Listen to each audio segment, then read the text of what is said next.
Hello ছোট্ট বন্ধুরা, means একাডেমিতে তোমাদের সকলকে স্বাগত। আর আমি তোমাদের জিওগ্রাফি গাইড অঙ্কিতা চ্যাটার্জি। পড়াশোনা খুব বোরিং জিনিস না? কিন্তু জানো কি, এই পড়াশোনা যদি মন দিয়ে করা যায় আর যদি গল্পের মতো করে পড়াশোনা করা যায়, পড়াশোনার থেকে মজার জিনিস কিন্তু কিচ্ছু নেই। খেলার ছলেই পড়াশোনা করা যায়, তাই না? এই যেমন ধরো না, চাঁদের পাহাড় গল্পটা তো আমরা শুনেছি, চাঁদের পাহাড় মুভি দেখেছি, কেউ গল্প বইয়ে পড়েছি, কেউ মুভিতে দেখেছি। কি দারুণ একটা মুভি না? কিন্তু খেয়াল করে দেখো, এই মুভিটা যখন দেখেছি আমরা অনেক কিছু জানতে পেরেছি। আরে ভাই, ওটাই তো পড়াশোনা। তাহলে ওটার জন্য কি ঘন্টার পর ঘন্টা বই নিয়ে বসে থাকতে হয়েছে? না। তাহলে মজার মাধ্যমে যদি পড়াশোনা করি তাহলে কিন্তু সেটা ভীষণ ইজি হয়। আর যখন গল্প চলছে চাঁদের পাহাড়েরই, চাঁদের পাহাড়ের একটা সিন কিন্তু খুব সুন্দর ছিল, জানো তো? এই যে চাঁদের পাহাড় গল্পটার কথা বলছি, এখানে একটা আগ্নেয়গিরির কনসেপ্ট ছিল না? অগ্নুৎপাত হচ্ছে, কি ভয়ঙ্কর ভাবে আগুন বেরাচ্ছে ওটার থেকে। জানো কি, এই যে চাঁদের পাহাড় গল্পটা, এটা কিন্তু কাল্পনিক। কে লিখেছিলেন? বিভূতিভূষণ বন্দ্যোপাধ্যায়। কিন্তু এই গল্পে যেসব প্রাকৃতিক সুন্দর সুন্দর জায়গাগুলো নিয়ে আলোচনা করা হয়েছে, সেগুলো কিন্তু একদমই কাল্পনিক নয়, সেগুলো বাস্তবে কিন্তু রয়েছে। অর্থাৎ গল্পের মাধ্যমে আমরা কিন্তু আমাদের চেনা পৃথিবীকেই জানতে পেরেছি। কিন্তু এখন প্রশ্ন হচ্ছে, এই যে আগ্নেয়গিরি, তার থেকে এত ভয়ানক ভাবে ধুয়ো বেরাচ্ছে, আগুন বেরাচ্ছে, মনে প্রশ্ন জাগে, কোথা থেকে এখানে আগুন আসলো? কোথা থেকে এত ধুয়ো বেরাচ্ছে? কোথায় আছে এই ধুয়ো বা আগুন? জানার ইচ্ছে করে কি? জানার ইচ্ছে করেছে কখনো এই যে বিশাল পৃথিবীটা রয়েছে, এর ভিতরে কি রয়েছে? ইচ্ছে হয়েছে জানতে? বা ধরো বলতেই পারি, এই যে আমাদের পৃথিবী আছে, এই পৃথিবীর ওপরে যে শক্ত অংশটায় আমরা দাঁড়িয়ে থাকি বা থাকি, আমরা বসবাস করি, এর নিচে কি আছে? ইচ্ছে করেছে জানতে? বা কখনো কৌতূহল হয়েছে যে পৃথিবীটার মধ্যে কি আছে নিচে, সেটা জানতে গেলে পৃথিবীকে কতটা ঘুরতে হবে বা পৃথিবীর ভেতরটা ঠিক কিরকম দেখতে পাবো? কি চিন্তার বিষয়, তাই না? এবার এই যে পৃথিবীর ভেতরটা জানতে চাইবো, তার জন্য ঘোরার কনসেপ্ট বললাম। ঠিক কতটা খুললে পৃথিবীর ভেতর সম্পর্কে জানতে পারবো? আইডিয়া নেই, একদমই আইডিয়া নেই। কিন্তু জানার ইচ্ছে কিন্তু আমাদের সবার মধ্যেই রয়েছে। কি এমন আছে, কি এমন আছে পৃথিবীর ভেতরে যেটা আমাদের পক্ষে জানা সম্ভব হয়েছে বা কিছুটা আমরা জানি না? কি এমন আছে? বা যেটুকু আমরা জানতে পেরেছি সেটুকুই বা জানলাম কি করে? অনেক প্রশ্ন, অনেক প্রশ্ন আমাদের আছে। সব কিছুই জানতে হবে, মজার ছলে জানবো। আর জানার জন্য রয়েছে তোমাদেরই ক্লাস 8-এর একটি মিষ্টি সুন্দর চ্যাপ্টার, পৃথিবীর অন্দরমহল। পৃথিবীর অন্দরমহল, অন্দর মানে কি? ভিতর। অর্থাৎ পৃথিবীর ভেতরে কি আছে সেই সম্পর্কে জানা। এই আমাদের যেই সব প্রশ্নগুলো নিয়ে এতক্ষণ ধরে বললাম যে এতগুলো কোয়ারিজ আমাদের মধ্যে রয়েছে, কি করে জানবো? সেটার জন্য আমি জানিয়ে দিচ্ছি, বইটা খুলে বসতে হচ্ছে না আপাতত তোমাদের। অন্দরমহল বলতে পৃথিবীর ভেতরে নানান জিনিস সম্পর্কে জানবো, এবং আমি বলে দিতে পারি তোমরা সেটা খুব ইন্টারেস্টের সাথে দেখবে, খুব মজার ছলে দেখবে এবং অবাক হবে। হ্যাঁ, সত্যি অবাক হওয়ার মতোই জিনিস আমাদের পৃথিবীর ভিতরে রয়েছে। এই যে আমাদের পৃথিবী, যেখানে আমরা বসবাস করছি, এই যে পৃথিবী, তার একদম যে মধ্যবিন্দু বা কেন্দ্র বলে, জানো কি ঠিক কতটা দূরত্বে রয়েছে আমি যেখানে দাঁড়িয়ে আছি সেখান থেকে? বা ধরো আমি এখানে দাঁড়িয়ে আছি, এখান থেকে পৃথিবীর কেন্দ্র পর্যন্ত কতটা দূরত্ব জানা আছে কি? এখানের একদম সেন্টারটার কথা যদি আমি তোমাদেরকে বলি, এই হচ্ছে আমার পৃথিবীর সেন্টার, এর ডিস্টেন্স জানা আছে? এর ডিস্টেন্স 6370 কিলোমিটার। অর্থাৎ পৃথিবীর ভেতরে একদম ভেতর অবধি যদি আমরা পৌঁছাতে চাই আমাদের কতটা ঘুরতে হবে? একদমই ঠিক, 6370 কিলোমিটার। কি একটা বিষয় জানা হলো তো, পৃথিবীর একদম উপর থেকে কেন্দ্র পর্যন্ত ব্যাসার্ধ বরাবর দৈর্ঘ্য কত? 6370 কিলোমিটার। এখন সমস্যা হচ্ছে এত গভীর গর্ত খোঁড়া কি সম্ভব?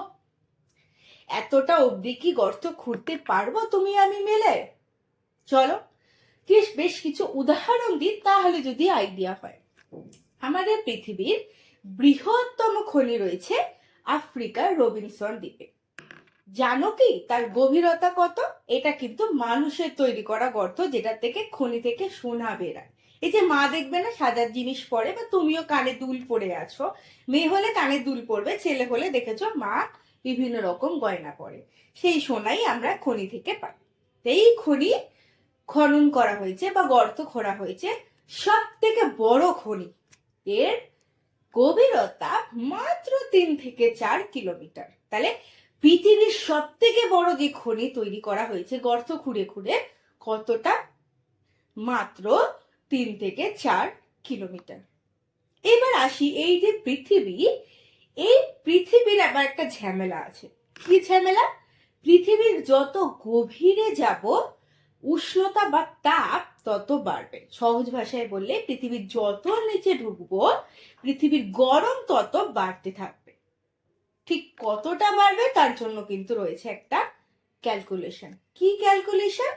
ধরো এই যে আমাদের পৃথিবী আছে, এই পৃথিবীতে 33 মিটার আমরা নিচে গেলাম। 33 মিটার নিচে গেলে 1 ডিগ্রি করে টেম্পারেচার বেড়ে যাবে। ধরো যদি পৃথিবীর ওপরে, যেমন পৃথিবীর যদি বলি, পৃথিবীর গড় টেম্পারেচার হচ্ছে 15 ডিগ্রি সেলসিয়াস।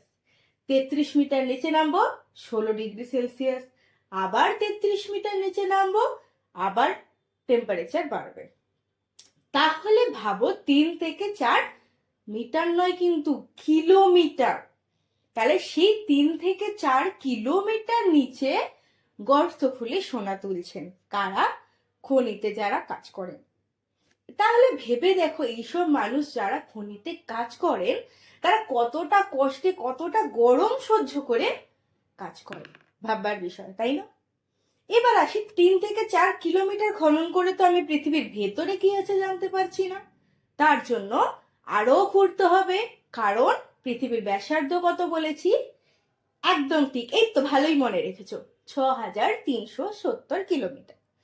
এবার আসি এই যে ওখান থেকে তো জানতে পারলাম না, তাই মানুষ নিজেই একটা গভীর গর্ত খননের চেষ্টা করলো। একটা মানুষ নয়, অনেক মানুষ মিলে এই যে গভীর গর্ত সেটা খুঁড়তে খুঁড়তে খুঁড়তে খুঁড়তে মানুষ কত দূর খুঁড়তে পেরেছে? একদম বেশি নয়, মাত্র 12 কিলোমিটার। তাহলে 12 কিলোমিটার গর্ত মানুষ খুঁড়তে পেরেছে কিসের জন্য? না পৃথিবীর ভেতরে কি আছে জানতে। কিন্তু আমাদের পৃথিবীর ব্যাসার্ধ কত বলেছে? 6370 কিলোমিটার। তাই 12 কিলোমিটার কিন্তু এর সামনে খুব সামান্য।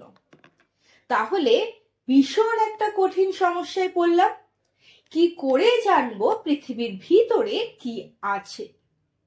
এই এত সুন্দর পৃথিবী যার মধ্যে আমরা বসবাস করি তার ভিতরে কি আছে জানাটা বোধহয় এতটা সহজ নয়। কিন্তু কিন্তু কিন্তু মজার বিষয় হচ্ছে জানা সহজ নয় এটাও বলবো না, কারণ পৃথিবী কিন্তু আমাদের নিজেই হিন্টস দিয়ে দেয়, নিজেই আমাদের জানান দেয় পৃথিবীর ভিতরে কি রয়েছে। তার জন্য কিভাবে জানতে পারবো? পৃথিবীর রহস্য ভেদ করব। চলো তাহলে পৃথিবীর রহস্য ভেদ করা যাক। পৃথিবীর রহস্য ভেদ করতে গেলে প্রথমেই যেটা নিয়ে আমাকে বলতে হবে তোমাদের, এই যে চাঁদের পাহাড়ের গল্পই বলছিলাম, সেখানে কি ছিল? আগ্নেয়গিরি। আগ্নেয়গিরি থেকে ভীষণ ভাবে ধোঁয়া, আগুন, লাভা বেরাচ্ছিল, তাই না? তাহলে এখান থেকে আমরা তো ইমাজিন করতেই পারি পৃথিবীর ভিতরে কি আছে? গরম লাভা, তাই না?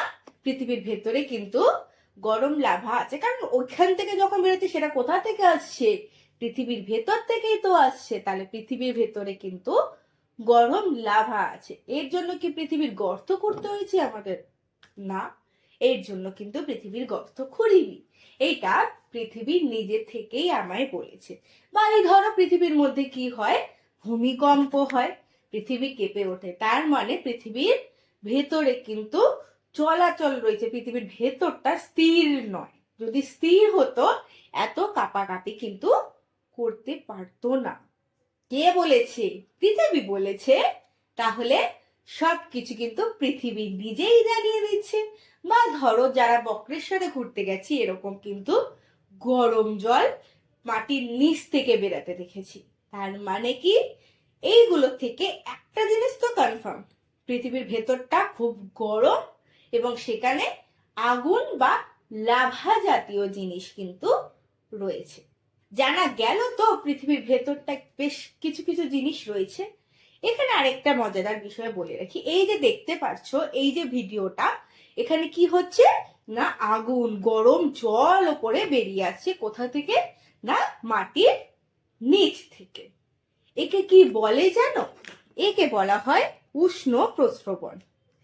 হট স্প্রিং বলি না, ঝর্ণা বলি না, তো ঝর্ণার মতোই কনসেপ্ট, কিন্তু এক্ষেত্রে মাটির নিচ থেকে জল কিন্তু আমাদের উপরে উঠে আসছে। এই যে প্রস্রবণ, এইটাকে আমরা বলবো উষ্ণ প্রস্রবণ। মানে হচ্ছে ঝর্ণা, বা ধরো ঝর্ণার ক্ষেত্রে কি বললাম, মাটির উপর থেকে জল আসে, এটার ক্ষেত্রে মাটির নিচ থেকে আসে। খেয়াল রাখবে, একটা কিন্তু নতুন শব্দ শিখলাম। কি শব্দ শিখলাম? উষ্ণ প্রস্রবণ। কার সাথে রিলেটেড? পৃথিবীর সাথে রিলেটেড। কি হয়? গরম জল মাটির নিচ থেকে উঠে আসে। তাহলে অনেক কিছু জেনে গেছি আমরা। এবার আসে, এই যে পৃথিবীতে এত কিছু ঘটছে তার মাধ্যমে জানতে পারছি কি না, পৃথিবীর ভিতরে কি আছে। কিন্তু পৃথিবীর বয়স কত জানো কি? তোমার বয়স কত আমাকে জানাবে তো। পৃথিবীর বয়স আমি জানাচ্ছি। পৃথিবীর বয়স কিন্তু অনেক বেশি। অনেক দিন আগে পৃথিবী তৈরি হয়েছে। কবে? না, 460 কোটি বছর আগে, বহু যুগ আগে পৃথিবী সৃষ্টি হয়েছে। কিন্তু মজাদার বিষয় আছে এখানে একটা। কি মজাদার বিষয়? পৃথিবী যখন তৈরি হয়েছিল তখন কিন্তু এত সুন্দর দেখতে পৃথিবী ছিল না। হ্যাঁ, পৃথিবী ছিল একটা আগুনের গোলা, বিশাল বড় একটা আগুনের গোলা। তাহলে আমাদের এই সুন্দর পৃথিবী তৈরি হলো কি করে? বলছি। এই যে পৃথিবী একদম আগুনের গোলা ছিল, সেটা ধীরে ধীরে ঠান্ডা হতে শুরু করে। এই যেমন ধরো সকালে মা তোমায় দুধ খেতে দেয় আর তুমি দুধ খাওয়া বলে খেলতে চলে যাও। কি দেখো, যখন মা ভীষণ বকুনি দেয়, এসে দেখতে পাও দুধের ওপর এমনই সর জমে গেছে। কি তাই তো? পৃথিবীর ক্ষেত্রেও সেম জিনিসটা হয়। পৃথিবী প্রচন্ড একটা আগুনের গোলা ছিল, কিন্তু ধীরে ধীরে এই গোলাটা ঠান্ডা হয়ে পৃথিবীর ওপরে এরকমই দুধের স্বরের মতো একটা স্তর তৈরি হয়েছে। এই যে স্তর তৈরি হলো, এটা মেনলি কি ছিল? ম্যাগমা। কি জিনিস এই ম্যাগমা? খুব সহজ জিনিস। ম্যাগমা হচ্ছে পৃথিবীর ভেতরে কোনো তরল পদার্থ যেটা গলে গিয়েছে এবং উত্তপ্ত অবস্থায় আছে। অনেকটা কিরকম বলতো, ধরো মা কোনো রান্না করার সময় জল ফোটে বা ঝোল ফোটে, বা চা করার সময় ঝোল ফোটে বা চা জল ফোটে, ঠিক সেই ফুটন্ত কনসেপ্টটা যেরকম হয়, পৃথিবীর ভেতরেও আগুনের বিভিন্ন কনসেপ্ট, বিভিন্ন জিনিসগুলো আগুনের মধ্যে জিনিস দিলে কি হয়, পুরো গলে একদম থলথলে হয়ে যায় না? সেরকমই পৃথিবীর ভেতরে থাকা বিভিন্ন জিনিস, বললাম না আগুন ছিল, তো সেই আগুনটা ঠান্ডা হতে হতে এরকম তরল বা জলের মতো একটা জিনিস পৃথিবীর ভিতরে রয়েছে। সোজা ভাষায় কি বলবো, পৃথিবীর ভেতরে যে তরল পদার্থ থাকে, তরল জিনিস থাকে, তাকে বলি ম্যাগমা। একদমই ঠিক ধরেছো, এটা কিন্তু আমরা দেখেছি। কোথায় দেখেছি? সেই চাঁদের পাহাড়ের আগ্নেয়গিরি থেকে বেরাতে। কিন্তু ওরা কি বলছিল? ওরা তো বলছিল লাভা বেরাচ্ছে। আমি বলছি না, এটাকে বলে ম্যাগমা। তাহলে কে ভুল? কেউ ভুল নয়। তারাও ঠিক, আমিও ঠিক। কেন ঠিক? কারণ এই যে ম্যাগমা যখন পৃথিবীর কোনো ভাঙাচোরা, ফাটল, দুর্বল এলাকা দিয়ে বাইরে বেরিয়ে আসছে, তখনই তার নাম হয় লাভা। তাহলে ম্যাগমাই কিন্তু লাভা, দুটো জায়গা, তার দু রকম নাম। এই যেমন ধরো তোমার স্কুলের নাম আলাদা আর বাড়ির নাম সোনাই বাবাই টুবাই, তাই তো? তাহলে একই জিনিস দুটো জায়গায় দু রকমের নাম হচ্ছে। একে কি বলছি? লাভা। তাহলে পৃথিবীর ভিতরে যখন তরল পদার্থ গলিত অবস্থায় থাকছে, গলে গিয়ে, তখন তাকে কি বলছি? Exactly lava. আর যখন সেটা ম্যাগমা। আর যখন বেরিয়ে আসছে তখন তাকে বলছি লাভা। কত কিছু জানলাম আমরা, তাই না? এবার আসি একটু বিজ্ঞানের ভাষায়, বলা হয় তাপ বাড়লে, অর্থাৎ হিট বা গরম বাড়লে যে কোনো জিনিস, যেটাকে বলছে পদার্থ, তরলে পরিণত হয়। এই যেমন ধরো বরফের কথাই তো বলতে পারি। বরফ যখন বাইরে রাখছি, ফ্রিজের থেকে তো টেম্পারেচার ঠান্ডা নয়, গরম। তাহলে বরফটা কি হচ্ছে? ধীরে ধীরে গলে যাচ্ছে। বরফটা ছিল কঠিন শক্ত পদার্থ, বিজ্ঞানে পড়েছি না আমরা? সেইটা যখন গরম এলাকায় আসছে, কি হচ্ছে না, আস্তে আস্তে ওটা বরফে পরিণত হচ্ছে। এইবার আসি, সেটা কিন্তু আয়তনও বাড়ছে। তাহলে তাপ যদি বাড়ে, পদার্থ গলে তরলে পরিণত হয় আর আয়তনে বাড়ে। এবার বিষয় হচ্ছে, মাকে তো এই রকম ভাবে জামা কাপড় ভাঁজ করতে অনেকেই দেখেছি। এই রকম ভাবে যখন জামা কাপড় ভাঁজ করা হয়, তখন মাকে দেখবে জামা কাপড়গুলো ভাঁজ করার পর চাপ দেয়। কেন? তাহলে দেখবে চাপ দিলে পরে জামাগুলো ভাঁজ করার পর হয়তো এতটা জায়গা নিয়েছিল, কিন্তু যখন চাপ দেওয়া হলো, জায়গাটা দেখবে কমে যায়। অর্থাৎ চাপ বাড়ালে আয়তন কমে। আয়তন মানে কি? কতটা জায়গা নিয়ে রয়েছে, সেই জায়গার পরিমাণটা কমে যায়। এই যে চাপ এবং তাপের বিভিন্ন রকম কম্বিনেশন, সেইটা কিন্তু আমাদের পৃথিবীর মধ্যেও ঘটে। একদমই তাই। পৃথিবীর ভিতরে কিন্তু তাপ, চাপ দুটোই কাজ করে। এবার ভেবে দেখো, তাপের জিনিস গলে যায়, আয়তনে বেড়ে যায়, চাপের জিনিস আয়তনে ছোট হয়ে যায়। ভাই, দুটোই উল্টো কাজ। দুটো কাজই একসাথে হচ্ছে। কোথায়? না, পৃথিবীর ভিতরে। তাহলে পৃথিবীর ভেতরে এই ধরনের যদি খিচুড়ি কনসেপ্ট চলে, চাপও দিচ্ছে, তাপও দিচ্ছে, তাহলে পৃথিবীর ভেতরে কি ঘটবে? পৃথিবীর ভেতরের অবস্থাটা কি হবে একবার ভেবে দেখো। এবার আমি বলি, পৃথিবীর ভেতরে, তোমাকেই জিজ্ঞেস করছি, তোমরাই আমায় উত্তর দাও, কেন আমরা পৃথিবীর ভেতরে যেতে পারি না? অনেক কিছু তো বললাম, অনেক গল্প বললাম, বলো দেখি অ্যান্সারটা কি হবে। পৃথিবীর ভেতরে আমরা কেন যেতে পারছি না? কারণ ঠিক বলেছ, পৃথিবীর ভেতরে আগুন আছে, লাভা আছে, বা বলবো ম্যাগমা আছে। ঠিক। তাহলে পৃথিবীর ভেতরে যেহেতু আগ্নেয় পদার্থ আছে বা ম্যাগমা আছে, সেই কারণে আমরা পৃথিবীর ভিতরে যেতে পারি না। আরেকটা প্রশ্ন করি, বলো দেখি উত্তর। কেন আমরা পৃথিবীর অভ্যন্তর অর্থাৎ ভিতর সম্পর্কে সরাসরি কোনো তথ্য পাই না? মানে ডাইরেক্ট নিজের দিয়ে কেন দেখে বলতে পারি না যে এখানে এটাই আছে? এটার অ্যান্সারও কিন্তু খুব সহজ, বলো। একদমই ঠিক, ভেরি গুড। পৃথিবী কিন্তু অনেক গভীর। কতটা গভীর ছিল বলো আমার সাথে? 6370 কিমি। Very good, 6370 kilometre. এই কারণে পৃথিবীর ভেতরে যে লাভা ম্যাগমা আছে সেই অবধি আমাদের পৌঁছানো সম্ভবই নয়। তার জন্যই পৃথিবীর ভেতরে তথ্য সরাসরি আমরা কিন্তু পেতে পারছি না। অনেকে আমরা বক্রেশ্বর ঘুরতে গিয়েছি, বক্রেশ্বরে আমরা কি দেখেছি? উষ্ণ প্রস্রবণ বা হট স্প্রিং। তোমাদেরকে আমি এই কনসেপ্টটা আগেই বললাম, উষ্ণ প্রস্রবণ কি জিনিস, হট স্প্রিং কি জিনিস। তাই এবার এই বিষয়টা কোথা থেকে আসে, এই জলটা কোথা থেকে আসে? কারণ এতক্ষণ তো আমি তোমাকে বললাম পৃথিবীর ভেতরে রয়েছে আগুনের গোলা, তাহলে জল কোথা থেকে আসলো, জল কি করে গরম হলো? চলো দেখাই জিনিসটা। এই ধরো পৃথিবীর ভেতরের আমাদের অংশ, এইখানে আছে আগুনের গোলা, আর এইখানে আছে আমাদের ভৌম জল। কি সেই ভৌম জল?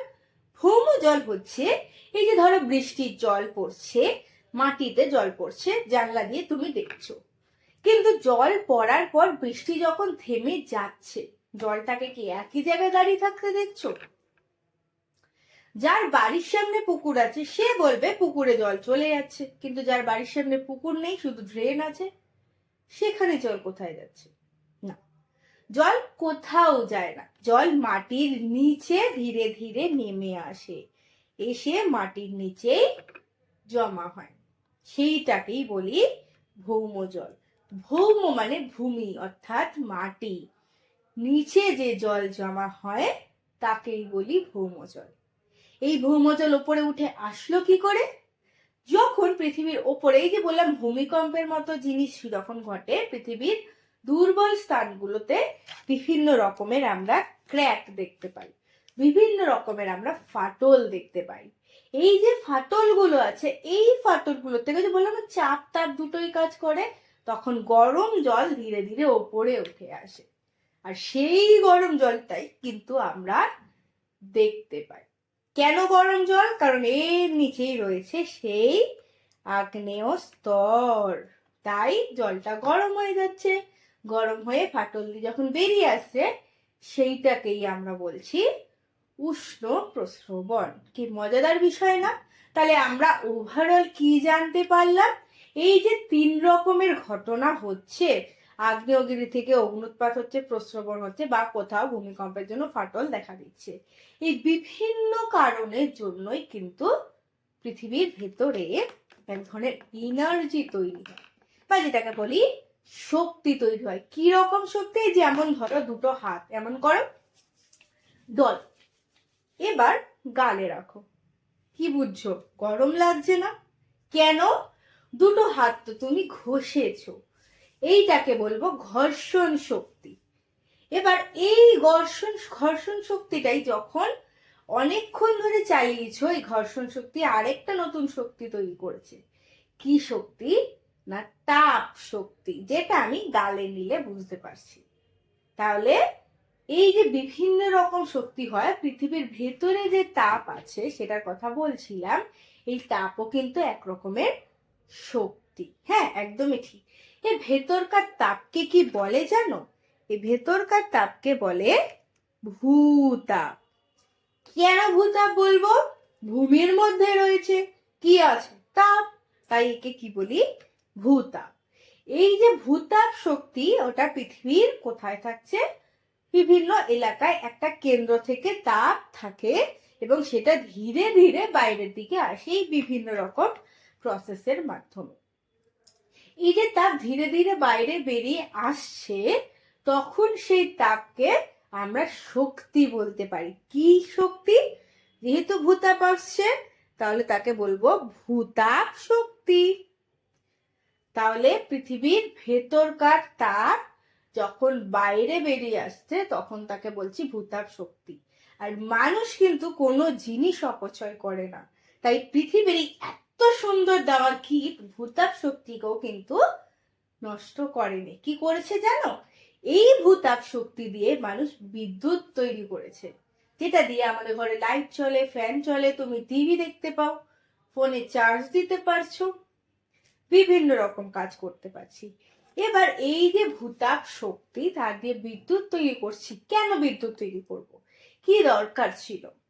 তার কারণ আমরা যে বিভিন্ন রকম বিদ্যুৎ তৈরি করি, তার ফলে কি কাজে লাগে? বিভিন্ন রকম জ্বালানি, কয়লার মাধ্যমে বিদ্যুৎ উৎপাদন করি, আরো নানান উপায় আছে, ধীরে ধীরে সব জানা যাবে।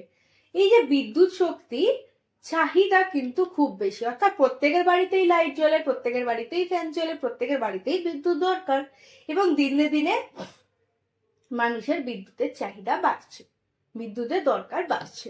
তাহলে এত বিদ্যুৎ সাপ্লাই দেওয়া বিদ্যুৎ কোম্পানিগুলোর পক্ষে খুব কঠিন, কারণ বিদ্যুৎ উৎপাদন করা খুব কঠিন বিষয়। এবং এই যে বিদ্যুৎ ভূতাপ শক্তি দিয়ে তৈরি হচ্ছে, এর চাহিদা ভীষণ বেশি। কোথায় জানো? এর 30% এলাকাতেই, অর্থাৎ 100 ভাগের মধ্যে 30 ভাগ এলাকাতেই বিদ্যুৎ কিন্তু ভূতাপ শক্তির মাধ্যমে উৎপাদন করা হয়। সেই জায়গাটা হচ্ছে আমেরিকা। এই আমেরিকাতেই ভূতাপ শক্তি থেকে বিদ্যুৎ তৈরি করা হয়। এখন প্রশ্ন আসছে, ভূতাপ শক্তি নিয়ে এত মাতামাতির কি আছে ভাই? আমাদের তো এমনি কয়লা থেকে বিদ্যুৎ উৎপাদন হচ্ছিল, তাহলে সমস্যাটা কি? কয়লা কেন বললো? বিভিন্ন রকম জীবাশ্ম জ্বালানি থেকেই কিন্তু কয়লা উৎপাদন হয়। কি মনে হচ্ছে? একটা কঠিন একটা শব্দ বলে ফেললাম। কি বললাম? জীবাশ্ম জ্বালানি। কি সেই জীবাশ্ম জ্বালানি?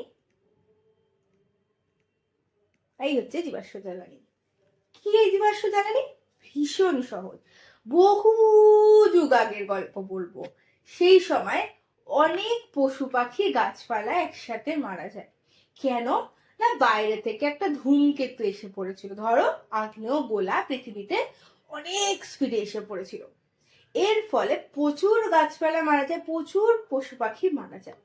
এবার এই যে পশু পাখি গাছপালা মারা গেল, সেগুলো দিনের পর দিন মাটির সাথে ধীরে ধীরে মিশতে থাকে, এবং মিশতে মিশতেই একটা সময় গিয়ে তৈরি হয় জীবাশ্ম জ্বালানি। সেটা বিভিন্ন রকম হতে পারে, কয়লা হতে পারে, পেট্রোল হতে পারে, বিভিন্ন জিনিস হতে পারে। এইটাকেই আমরা বলি জীবাশ্ম জ্বালানি। তাহলে জীবাশ্ম জ্বালানি কি জিনিস জানা গেল তো? এই জীবাশ্ম জ্বালানি তো নির্দিষ্ট। কেন? এটা তো প্রকৃতি নিজে থেকেই তৈরি করেছে, তাহলে এটা তো একদিন না একদিন শেষ হয়ে যাবে। তখন বিদ্যুৎ কোথা থেকে পাবো? তার জন্য উপায় কি?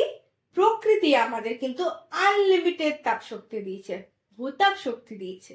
তাই সেটা কোনোদিন শেষ হবে না, কারণ পৃথিবীর ভেতরটা বিশাল বড়, সেটা কোনোদিন শেষ হবে না। তাই সেটা দিয়ে যদি বিদ্যুৎ তৈরি করি, তাহলে সেটা বহুদিন ব্যবহার করতে পারবো, তাই না? এবার আসি এই যে পৃথিবীর ভেতরে সম্পর্কে বলছি। পৃথিবীর ভেতরটা কিন্তু আবার সব জায়গায় সমান নয়, সব জায়গায় সব রকম জিনিস নেই, বিভিন্ন জায়গায় বিভিন্ন রকম জিনিস আছে। কি হলো, আবার জানতে ইচ্ছে করছে তো পৃথিবীর ভেতরে কি আছে, কোথায় কোথায়? জানা যায়। জানার জন্য জানতে হবে পৃথিবীর ঘনত্ব। মা মাঝে সাঝে কষা মাংস রান্না করে, মাঝে সাঝে আবার একটু পাতলা ঝোল রান্না করে। এই যে পাতলা ঝোল আর কষা মাংস, দুটোর মধ্যে পার্থক্য কি? মশলা তো একই দিয়েছে, একটার ক্ষেত্রে ঝোলটা কম হয়, একটার ক্ষেত্রে ঝোলটা বেশি হয়, তাই তো? কিন্তু মা তো একই পরিমাণ পেঁয়াজ লঙ্কা আদা রসুন মাংস সবই দেয়। তাহলে সমস্যাটা কোথায়? সমস্যা হচ্ছে জল। এই যে বিভিন্ন জিনিসগুলো মিশ্রণটা তৈরি করছি, জল যদি কম দিই তাহলে জিনিসটা একটু কষা কষা কনসেপ্ট হবে, কিন্তু জল বেশি দিলে ঝোল হয়ে যাচ্ছে, পাতলা হয়ে যাচ্ছে। যখনই জল অ্যাড করছি তখন জিনিসটা পাতলা হয়ে যাচ্ছে, আর যখন জল কম অ্যাড করছি তখন জিনিসটা ঘন রয়েছে। তাহলে ঘনর কনসেপ্টটা কি? বিভিন্ন জিনিসের মধ্যে, বিভিন্ন পদার্থের মধ্যে থাকা যেই জিনিসগুলো, সেগুলোর পরিমাণ বা সেটার আয়তন কতটা। এবার একটু যদি বইয়ের ভাষায় বলি, এই ধরো দুটো বক্সে বল রয়েছে, ঠিক আছে? এবার বলো দেখি কোনটার ঘনত্ব বেশি আর কোনটার ঘনত্ব কম হবে। যেইটাতে জিনিসের পরিমাণ কম সেটার ঘনত্ব কম, পাতলা হবে। যেইটাতে জিনিসের পরিমাণ বেশি সেটার ঘনত্ব বেশি। তাহলে ঘনত্ব কাকে বলে? সহজ ভাষায় যদি বলি, ঘনত্ব হলো এমন একটা পরিমাণ যা বস্তুর পরিমাণের সাথে, বস্তু কতটা আছে তার পরিমাণের সাথে বস্তু কতটা জায়গা জুড়ে আছে তার উপর ডিপেন্ড করে। ধরো আমি 1 গ্লাস জল নিয়েছি, তার ঘনত্ব যদি আমি একটা গামলায় ঢেলে দিই কমে যাবে, কারণ ছড়িয়ে যাচ্ছে জিনিসটা। তাহলে কোন ঘনত্ব বলতে কি বোঝায়? ঘনত্ব এমন একটি পরিমাপ যা বস্তুর পরিমাণের সাথে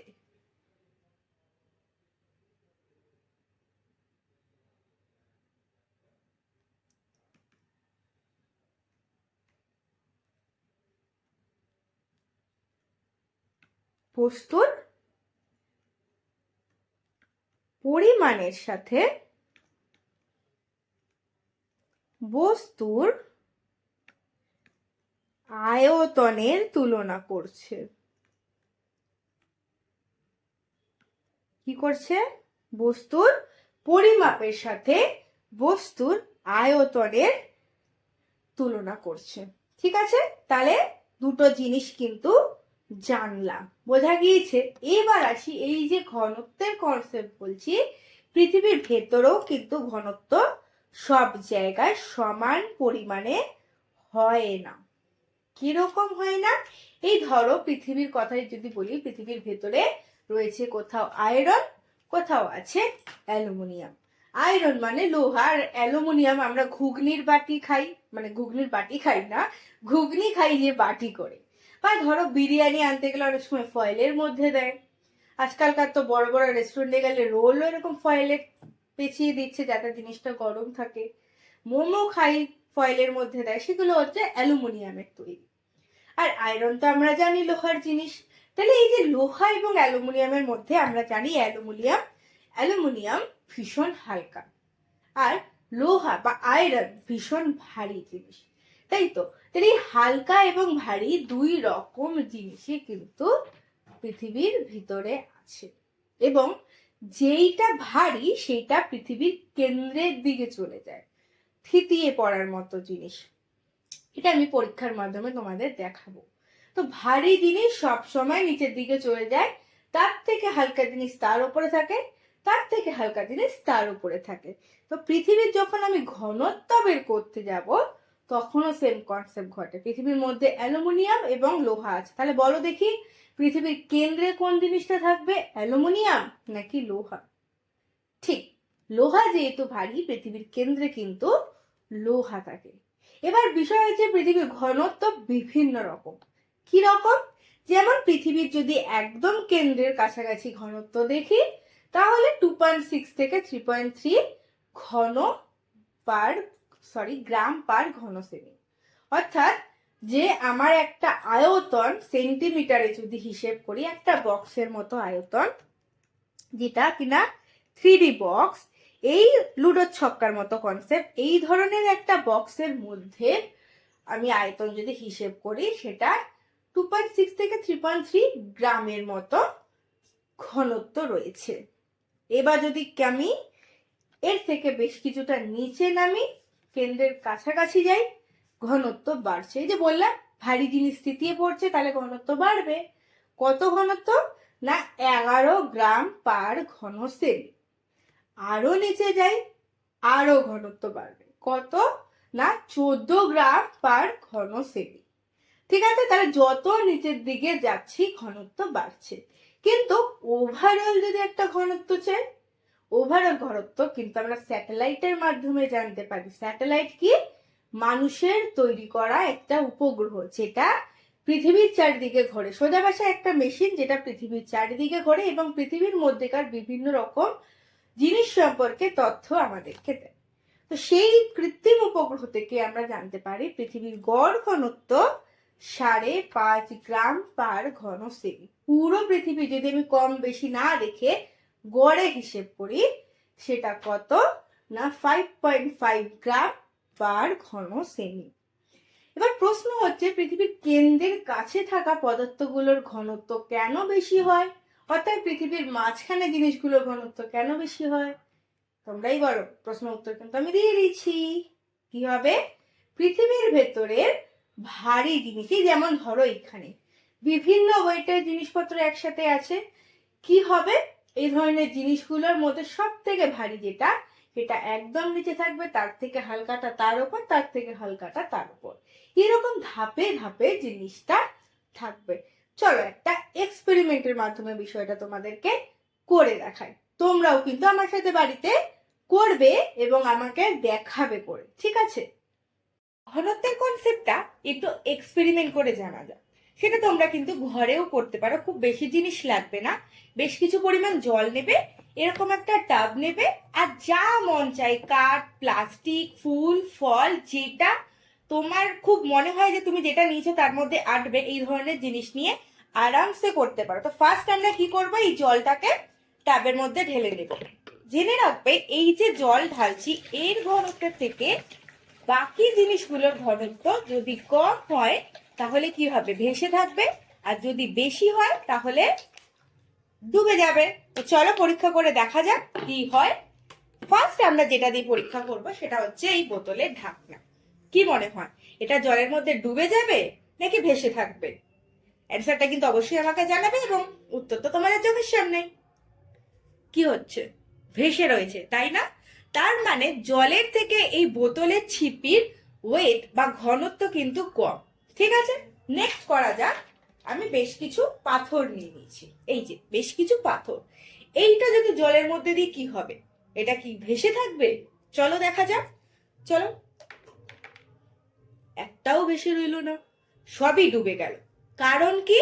কারণ পাথরের ঘনত্ব যেটুকু জায়গা জলের মধ্যে ফেলছি তার ঘনত্বের তুলনায় পাথরের ঘনত্ব কিন্তু বেশি, সেই কারণে কি হলো, ডুবে গেল। চলো আর এক্সাম্পল দিয়ে দেখা যাক। এই ধরো কাঠের টুকরো আছে, এগুলো যদি জলে ফেলি কি হবে, ভেসে রয়েছে। কারণ কি? এটা এটা জলের থেকে ঘনত্ব কম। একটা যদি ফুল দিই, এটাও সেম, কিন্তু ফুলের ক্ষেত্রে তোমরা দেখতে পারো এটা অনেকটা ওপরে, জলের ওপরে ভেসে রয়েছে আর বেশ কিছুটা ডুবে রয়েছে, কারণ এটা জলের তুলনায় অনেকটাই হালকা। সেই কারণে এটা আধা ডোবার কনসেপ্টও হয়নি, কিছুটা ডুবেছে, বাকিটা কিন্তু ভেসে আছে। এরকম আরো অনেক জিনিস যে তোমরা কিন্তু বাড়িতে এক্সপেরিমেন্ট করতে পারো এবং আমাকে সেগুলো ভিডিও করে অবশ্যই পাঠাতে পারো। তো চলো নেক্সট টপিকে যাওয়া যাক। তাহলে অনেক কিছু দেখে ফেলেছি, সবকিছু কি দেখেছি? আরো অনেক কিছু জানার আছে। যেমন ধরো না, কি বলেছিলাম, পৃথিবীর সৃষ্টির কথা বলতে গিয়ে এই যে পৃথিবীর অন্দরমহল চ্যাপ্টারটা পড়াতে গিয়ে কার কার কথা বললাম? আগ্নেয়গিরির কথা বললাম, জানলাম। প্রস্রবণের কথা বললাম, জানলাম। মাঝখানে তো আরেকটা জিনিসও বলেছিলাম, মনে আছে? কি বলেছিলাম? একদমই ঠিক, এই রকম ভূমিকম্প। তা ভূমিকম্প কিভাবে হয়, ভূমিকম্প কেন আমরা ফিল করতে পারি, কি কারণে ভূমিকম্প হয়, বা সবার আগে যেটা জানা দরকার এই ভূমিকম্প জিনিসটা কি। তো চলো জানা যাক কি এই ভূমিকম্প। খুব সহজ ভাষায় যদি তোমাদের বলি ভূমিকম্প কি, ভূমি যখন কেঁপে উঠছে, অর্থাৎ আমাদের ভূত্বক বা পৃথিবী যখন কেঁপে ওঠে তখনই আমরা তাকে বলি ভূমিকম্প। এই ভূমিকম্প সৃষ্টি কোথা থেকে? এই ভূমিকম্প সৃষ্টি হয় পৃথিবীর একদম কেন্দ্র থেকে। এই যে লাল টমেটোর মতো জায়গাটা দেখছো, এই জায়গা থেকে তৈরি হয় ভূমিকম্প, একটা তরঙ্গ, যেটা কিনা আমাদের এই সমুদ্রের ঢেউয়ের মতো দেখতে হয়। এই যে ভূমিকম্প দেখতে পাচ্ছি, এই ভূমিকম্পও কিন্তু আমার পৃথিবীর ভিতরে কি আছে জানতে সাহায্য করে। কি জানতে ইচ্ছে করছে কিভাবে সাহায্য করে? একটা ভূমিকম্প হচ্ছে, একটা কেঁপে উঠছে, তার থেকে পৃথিবীর ভেতর সম্পর্কে কি করে জানবো? খুব সহজ। পৃথিবীর ভেতরে এই যে ভূমিকম্প হয়, ভূমিকম্প সব জায়গায় সমান গতিবেগে হয় না। কোথাও খুব স্পিডে হয়, কোথাও আবার হয় না, কোথাও আবার খুব ধীরে ভূমিকম্প যায়। কেন এমন হয়? কি সেই কারণ যার কারণে পৃথিবীর মধ্যেকার ভূমিকম্প সব জায়গায় সমান গতিতে নেই? আমার কাছে অ্যান্সার আছে। এই যে আমাদের পৃথিবীর মধ্যে বিভিন্ন রকম স্তর আছে, বিভিন্ন রকমের লেয়ার আছে, তার বিভিন্ন আলাদা আলাদা নাম আছে, আলাদা আলাদা বৈশিষ্ট্য আছে।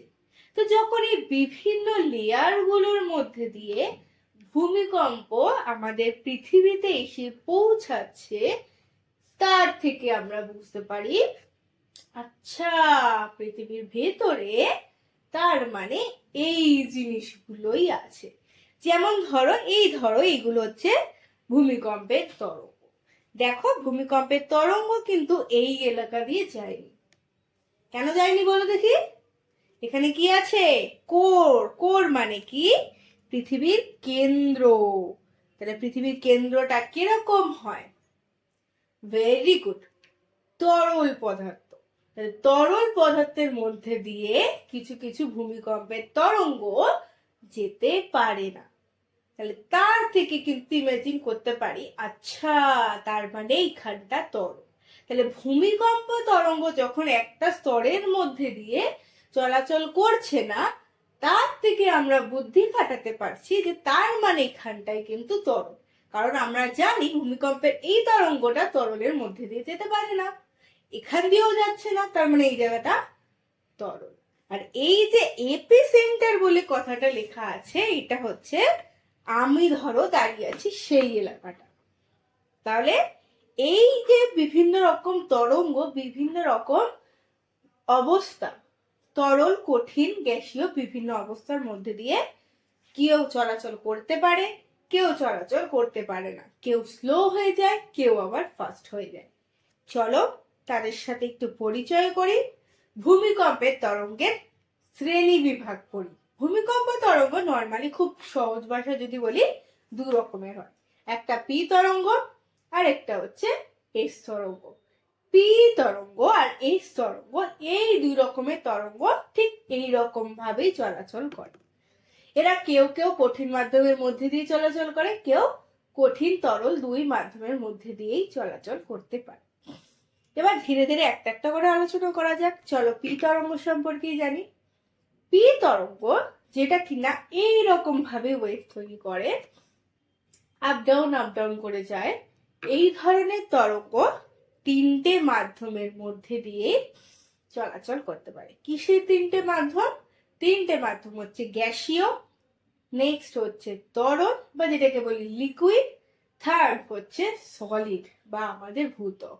এই তিনটে কনসেপ্টের মধ্যে দিয়েই কিন্তু পি তরঙ্গ যেতে পারে। আর খেয়াল করেছো কি এই পি তরঙ্গের ভালো নাম কি? ওটা তো শর্ট ফর্ম। পি তরঙ্গের ভালো নাম হচ্ছে প্রাইমারি ওয়েভ, যেটা তোমাদের বইয়েতে লেখা আছে প্রাথমিক পর্যায়ের তরঙ্গ। অর্থাৎ যেই তরঙ্গ, ভূমিকম্পে যেই তরঙ্গটা আমাদের পৃথিবীতে প্রথম এসে পৌঁছায়। নেক্সট আসি এস তরঙ্গ। এস তরঙ্গ কি? এটা একটু কি বলবো, একটু স্পিডে চলে এবং এর দুই রকমের মোশন দেখতে পাই। দেখো ঢেউয়ের মতো খেলছে, ঢেউয়ের মতো চলাচল করছে। পি তরঙ্গের থেকে এর গতিবেগ তুলনামূলকভাবে বেশি হয়। তবে এই যে এস তরঙ্গ, এটা কিন্তু সবার মধ্যে দিয়ে যাতায়াত করতে পারে না। এ কঠিনের মধ্যে দিয়ে আরামসে চলাচল করতে পারলেও তরল বা ম্যাগমা যেখানে আছে সেখান দিয়ে এস তরঙ্গ কিন্তু বা সেকেন্ডারি তরঙ্গ, দ্বিতীয় পর্যায়ের তরঙ্গ কিন্তু চলাচল করতে পারেই না। তাহলে এই যে বিভিন্ন লেয়ার গুলো আছে আর এই যে ভূমিকম্পের বৈশিষ্ট্যগুলো আছে, এই দুটো জিনিসকে নিয়ে যদি এক জায়গা করে বুদ্ধি খাটাই, পৃথিবীর ভেতরের লেয়ার সম্পর্কেও জানতে পারছি, অর্থাৎ পৃথিবীর ভেতরে বিভিন্ন স্তরগুলো সম্পর্কেও জানতে পারছি, আবার পৃথিবীর কোন কোন লেয়ার কতটা গভীর সেটাও জানতে পারি। কত মজাদার বিজ্ঞান! এই ধরো না পৃথিবীর স্তরের কনসেপ্টে যদি ক্লিয়ার করি, বাড়িতে তো পেঁয়াজ আছে, মা সালাড হিসাবে কেটে দেয়, রান্নায় দেয়। এই ধরো একটা পেঁয়াজের টুকরো যদি, খুব চেনা, প্রত্যেকেই বাড়িতে দেখেছি। কি দেখেছি? পেঁয়াজের অনেকগুলো লেয়ার থাকে। সেম ভাই, সেম জিনিস আছে পৃথিবীর মাঝখানে, এরকম অনেকগুলো লেয়ার। কি করে জানতে পেরেছি? মানুষ নানান পরীক্ষা নিরীক্ষা করে এই পৃথিবীর অন্দরমহল সম্পর্কে এই জিনিস জানতে পারে। ঠিক আছে, তাহলে অনেক কিছুই কিন্তু আমরা জানতে পেরেছি। এবার আসি, এই যে বিভিন্ন রকমের ভূমিকম্প তরঙ্গ বেরায়, সেগুলোর এই আগ্নেয় জ্বালামুখের কথাই বলি বা ভূমিকম্পের তরঙ্গের কথাই বলি, এই বিভিন্ন জিনিস থেকে বিভিন্ন রকমের লাভা বেরায়। অনেক সময় ভূমিকম্পে কেঁপে যখন ভূমিকম্পের জন্য মাঝখানটা ফেটে যায়, এখান থেকেও লাভা বেরায়, আবার এখান থেকেও লাভা বেরাচ্ছে। এই দু রকম জায়গা থেকে যখন লাভা বেরাচ্ছে, সেগুলো নিয়ে বিজ্ঞানীরা নানান রকম পরীক্ষা নিরীক্ষা করেছে এবং একটা দারুণ জিনিস আবিষ্কার করেছে, একটা মজাদার জিনিস, একটা ইন্টারেস্টিং জিনিস আবিষ্কার করেছে। কি ইন্টারেস্টিং জিনিস আবিষ্কার করেছে? পৃথিবীর ভিতরে 3টে স্তর আছে। পৃথিবীর ভেতরে 3 রকমের স্তর আছে। চলো সেগুলো সম্পর্কে ধীরে ধীরে জানবো। পৃথিবীকে যদি আমরা অনেকটা কেকের মতো কাটি, কেটে ধরো একটা অংশকে আমি নিয়ে আসলাম, এর 3টে লেয়ার দেখা যায়। কি কি? একটা ধরো ভূত্বক, যেখানে আমরা সবাই থাকি। তার নিচে আছে আরেকটা ত্বক, তার নাম গুরুমণ্ডল বা বলে ম্যান্টেল।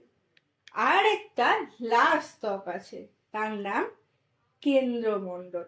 তো চলো ধীরে ধীরে এই 3টে লেয়ার সম্পর্কে জানি। ফার্স্ট আসি ভূত্বক, যেখানে আমরা বসবাস করি। এই যে ভূত্বক রয়েছে, এটা অনেকটা কিরকম বলতো? এই যে আমরা আপেল খেতে ভালোবাসি, শীতকালে সবাই আপেল খাই, এই আপেলের চোকলাটা যদি ছাড়াই ঠিক যেরকম হয়, পৃথিবীর ওপরটাও কিন্তু অতটাই পাতলা একটা লেয়ার, যার উপর আমরা আছি। মানে পৃথিবীর সাথে যদি তুলনা করি, কম্পারিজন করি, পৃথিবী যত বড় তার হিসেবে কিন্তু এটা একটা আপেলের চোকলার মতো পাতলা জিনিস।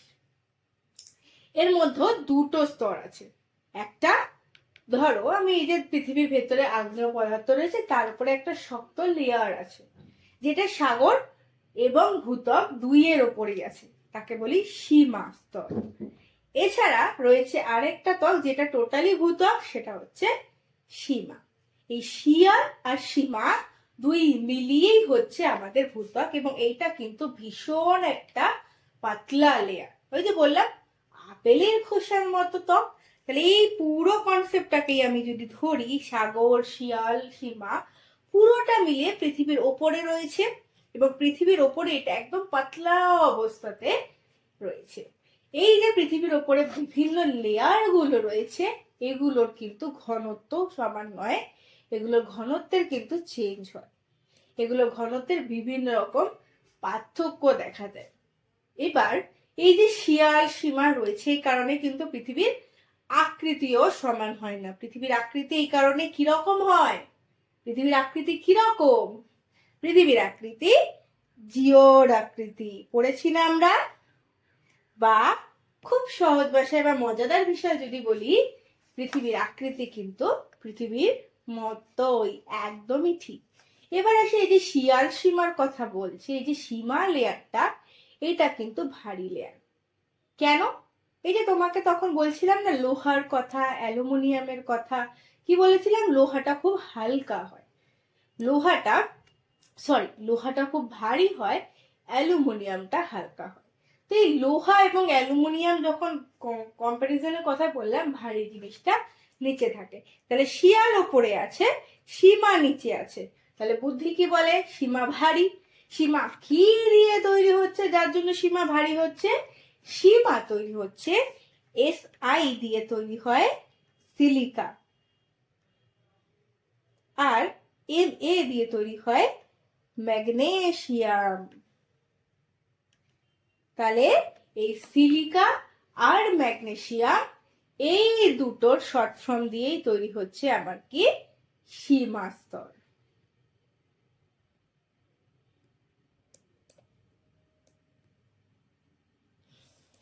ঠিক আছে, এবার আসি শিয়ার স্তরের কনসেপ্টে। শিয়ার স্তরের কনসেপ্টে কি হয়? শিয়ার স্তরের কনসেপ্ট হচ্ছে এরকমই, শিয়ার এবং সীমার মতো কনসেপ্ট দিয়েই তৈরি। কি কনসেপ্ট? না, এক সিয়া দিয়ে তো সিলিকাই আছে, আর এল দিয়ে আছে অ্যালুমিনিয়াম।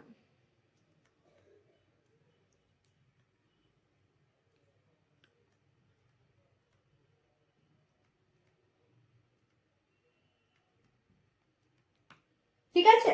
এদের ঘনত্ব আলাদা হয়, এদের বিভিন্ন রকম ঘনত্ব রয়েছে। যেমন ধরো যদি আমি সীমার কথাই বলি, সীমার ঘনত্ব কিন্তু আলাদা। সীমার ঘনত্ব বিভিন্ন রকমের হতে পারে। সীমার ঘনত্ব যেমন সব থেকে ভারী শিয়ালের তুলনায় সেটা হচ্ছে ধরো 2.9 গ্রাম পার ঘন সেমি।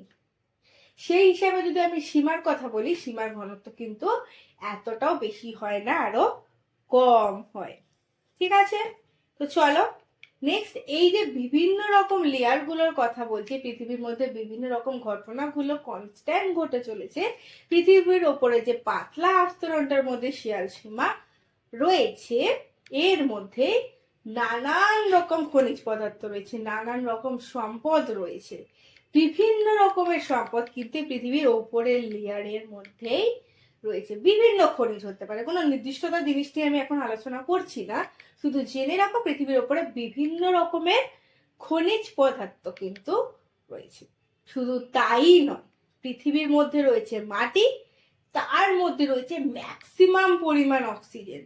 বাতাসের থেকেও বেশি পরিমাণ অক্সিজেন কিন্তু রয়েছে এই মাটির মধ্যে রাসায়নিক অবস্থাতে। এছাড়াও রয়েছে ভূত্বকের একদম ফার্স্ট উপাদানের পর যে উপাদান সেটা হচ্ছে সিলিকন। ভীষণ অনেক পরিমাণে আছে, যেমন শিয়ালও সিলিকন রয়েছে, সীমাতেও সিলিকন রয়েছে। তাহলে এই দুটোই কিন্তু রয়েছে আমার পৃথিবীর ভিতরে। এবার আসি, এই হলো তো ভূত্বকের গল্প। কিন্তু ভূত্বক কোথায় শেষ, বা এর পরে যে আমরা বিভিন্ন রকম কনসেপ্ট গুলো আছে এগুলো কোথা থেকে শুরু হয়েছিল, এইগুলোর আমাদের জানা কি সম্ভব হয়েছে, তো এগুলোই বা জানলাম কি করে, জানো কি? চলো জানাই। পৃথিবীর মধ্যেকার বিভিন্ন রকম লেয়ার আছে, আর এই বিভিন্ন রকম লেয়ার গুলো সম্পর্কে ভূমিকম্পের তরঙ্গের গতি থেকে জানতে পারে। অর্থাৎ গতি কোথাও স্লো হয়ে যায়, কোথাও ফাস্ট হয়ে যায়। যেখান থেকে স্লো হচ্ছে বা যেই লাইন বরাবর ফাস্ট হচ্ছে, সেখান থেকে দুটো লেয়ারের মধ্যে কিন্তু পার্থক্য দেখা যায়। এবার এই যে বিভিন্ন রকম লেয়ার গুলো রয়েছে, এর মাঝখানটাকে কি বলে জানো? এর মাঝখানটাকে বলে বিযুক্তি রেখা। এই যে ভূমিকম্প যার সময় দেখো কোথাও স্পিড কোথাও ফাস্ট হচ্ছে, এর মাঝ বরাবর একটা লাইনকে বলতে পারি বিযুক্তি রেখা। একটা লাইন কেন, প্রত্যেকটাকেই বলবো যেই বরাবর গিয়ে আমার ভূমিকম্পের তরঙ্গের গতিবেগের ডিস্টেন্স দেখা যাচ্ছে। এবার এই যে বিযুক্তি রেখা, এই বিযুক্তি রেখার বিভিন্ন রকম ভাবে আলাদা আলাদা নাম আছে। যেই বিজ্ঞানী যেখানে যেই রেখাটা বা বিযুক্তি রেখাটা আবিষ্কার করেছেন তার নাম অনুসারে সেখানে বিযুক্তি রেখার নাম হয়েছে। যেমন ধরো লিথোস্ফিয়ারের কথা যদি বলি, লিথোস্ফিয়ার হচ্ছে আমাদের শিয়াল সীমার কথা বলেছিলাম। এই শিয়াল আর সীমা লেয়ার এবং আমাদের সাগর, এই তিনটে জিনিসই ফ্লোটিং অবস্থায় রয়েছে, অর্থাৎ ভেসে রয়েছে লিথোস্ফিয়ারের উপর। ঠিক আছে, এই যে লিথোস্ফিয়ারের উপর এই তিনটে লেয়ার ভাসমান অবস্থায় রয়েছে, এর মধ্যে শিয়াল আর সীমার মাঝখানেও একটা লাইন আছে, কারণ একটা সীমা দিয়ে তৈরি, সিলিকন আর অ্যালুমিনিয়াম দিয়ে তৈরি, আর একটা কি দিয়ে তৈরি না সিলিকন আর অ্যালুমিনিয়াম ছাড়া ম্যাগনেসিয়াম দিয়ে তৈরি। যেটা সিলিকন আর ম্যাগনেসিয়াম দিয়ে তৈরি সেটা ভারী অর্থাৎ সীমা, আর সিলিকন এবং অ্যালুমিনিয়াম দিয়ে যেটা তৈরি সেটা হচ্ছে হালকা। এই দুটোর মাঝখান দিয়ে যে লেয়ারটা গিয়েছে তার নাম হচ্ছে কলোরাডো বিযুক্তি রেখা। এবার আসি পরের লেয়ার সম্পর্কে, অর্থাৎ গুরুমণ্ডল সম্পর্কে জানা যায়। গুরুমণ্ডল পৃথিবীর মধ্যেকার একটি মণ্ডল। এই যে গুরুমণ্ডল, এই গুরুমণ্ডলেরও আবার দুখানা ভাগ আছে। আর এই গুরুমণ্ডল 2900 কিলোমিটার গভীরে রয়েছে। এবং টেম্পারেচার দেখে তোমরা অবশ্যই অবাক হয়ে গিয়েছো যে অলমোস্ট 3000 ডিগ্রি সেলসিয়াস হবেই। কেননা আমি কি বলেছিলাম যে 33 মিটার আস্তে আস্তে যখনই গভীরে ঢুকেছি 1 ডিগ্রি করে টেম্পারেচার বেড়েছে। তাহলে 2900 কিলোমিটার নিচে যখন যাব উষ্ণতা আরো বাড়বে, হলো কত? প্রায় 2000 থেকে 3000। এই লেয়ার বিভিন্ন রকম উপাদান দিয়ে তৈরি, যেমন লোহা, নিকেল, ক্রোমিয়াম, ম্যাগনেসিয়াম, সিলিকন। এই বিভিন্ন রকম উপাদানগুলো আবার দুটো ভাগে রয়েছে এবং এই দুটো ভাগ অনুযায়ী গুরুমণ্ডলকে আমরা দুটো ভাগে ভাগ করছি, একটা প্রোফেসিমা, একটা নিফেসিমা। চলো এই দুটো সম্পর্কে জানাবো। আর এই প্রোফেসিমা নিফেসিমার গভীরতাও আলাদা আছে। 30 থেকে 70 কিমি গভীর অবধি হচ্ছে প্রোফেসিমা, 700 থেকে বাকি যে দূরত্ব আছে তত অবধি আছে আমার নিফেসিমা। কেন এদের নাম প্রোফেসিমা এবং নিফেসিমা জানবো। তার আগে বলে রাখি, এই যে ভূত্বক আর এই যে গুরুমণ্ডল, এই দুটোর মাঝখানেও একটা লেয়ার আছে। এই লেয়ারের নাম মোহরভিসিক বিযুক্তি রেখা, বা অনেকে এটাকে এম বিযুক্তিও বলে। তো এই যে এর মাঝখানে রয়েছে কি কি বললাম, প্রোফেসিমা আর নিফেসিমা। এই প্রোফেসিমা নিফেসিমার মাঝখানেও একটা রেখা আছে। কি নাম? না, রেপিত্তে বিযুক্তি রেখা, অনেকে বলে রেপিটি বিযুক্তি রেখা।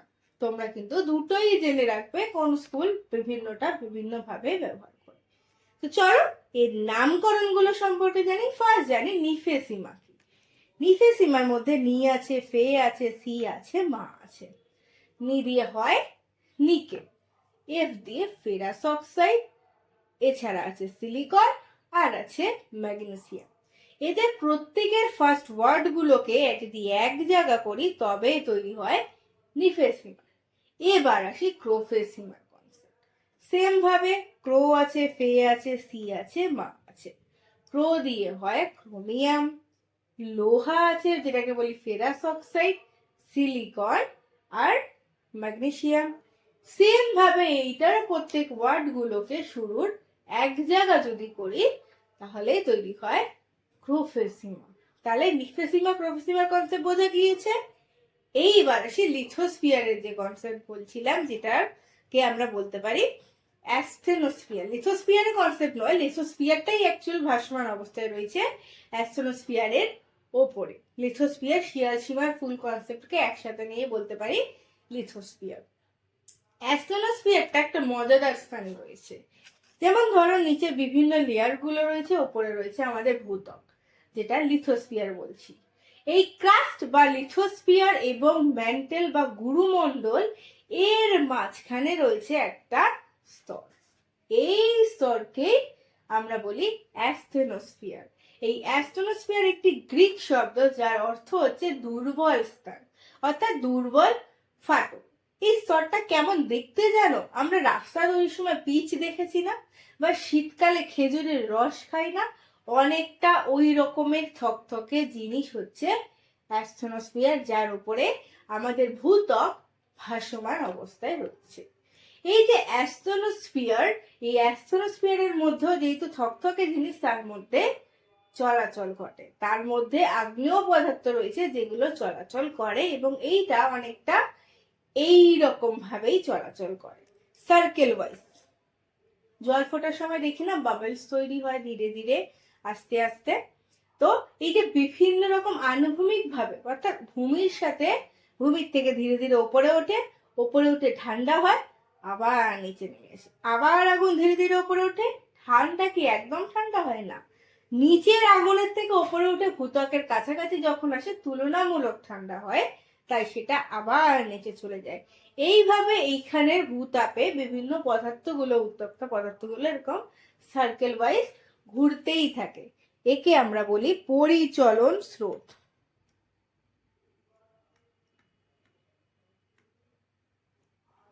ঠিক আছে, এবার আসি এই যে অ্যাস্টেনোস্ফিয়ারের কথা বললাম, এখানে তো বিভিন্ন রকম ভাবে ঘুরছে বলেই দিলাম।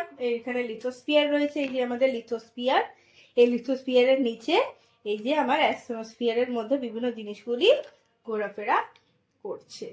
এবার এই যে লিথোস্ফিয়ারের নিচে অ্যাস্টেনোস্ফিয়ার রয়েছে, এই অ্যাস্টেনোস্ফিয়ারের গভীরতা কত জানো? এই অ্যাস্ট্রোস্ফিয়ারের গভীরতা 100 কিলোমিটার। তাহলে অনেকটাই কিন্তু গভীর এই স্তর, এটা অলমোস্ট 100 কিলোমিটার। নেক্সট আসি,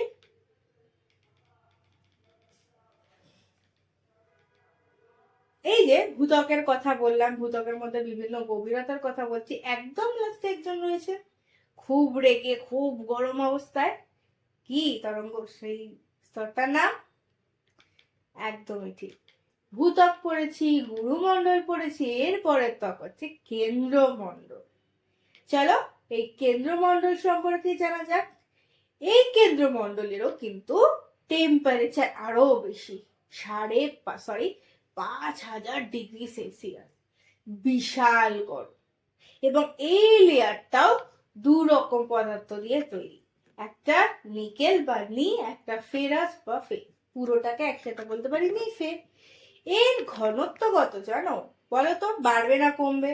অবশ্যই বাড়বে, 9.1 থেকে 13.1 গ্রাম পার ঘন সেমি, অর্থাৎ কেন্দ্রমণ্ডলে ঘনত্ব কিন্তু অনেকটাই বেড়ে গেছে।